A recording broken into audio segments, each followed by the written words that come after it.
Hello दोस्तों, welcome to my new channel. अब आप सभी लोग डेवऑप्स को हिंदी में सीख सकते हैं।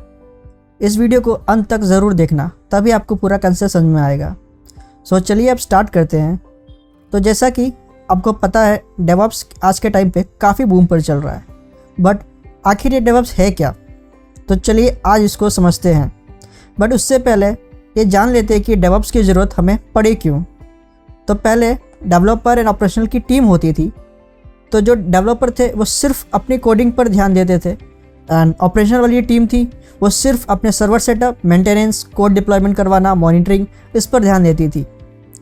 तो होता ये थे कि जब भी डेवलपर को अपना न्यू कोड डिप्लॉय करवाना होता था, वो ऑपरेशनल टीम के पास जाते थे और उनको बोलते थे कि हमने न्यू कोड चेंजेस कर दिए हैं तो उसको डिप्लॉय कर दो।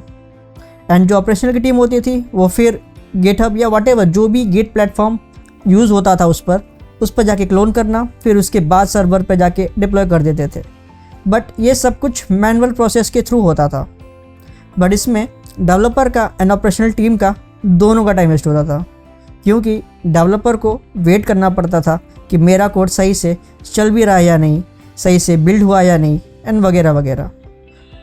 और अगर कभी कुछ फॉल्ट आता था कोड पर तो फिर वो डेवलपर के पास जाते थे एंड अगेन वही सारी ट्रबल शूटिंग का प्रोसेस होता था।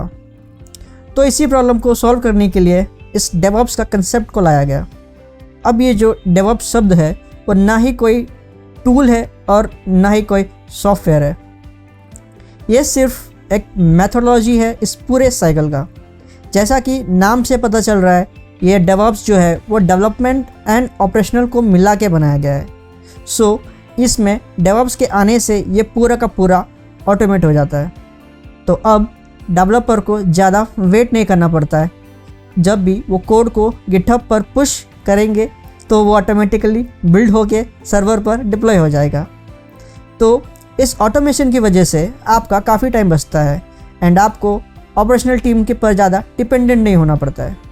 तो दोस्तों, कैसा लगा ये वीडियो? अच्छा लगा हो तो लाइक करें, शेयर करें, कमेंट करें और इस चैनल को जरूर सब्सक्राइब करें। इससे मुझे मोटिवेशन मिलता रहेगा और इस टाइप की वीडियोस मैं लाता रहूँगा।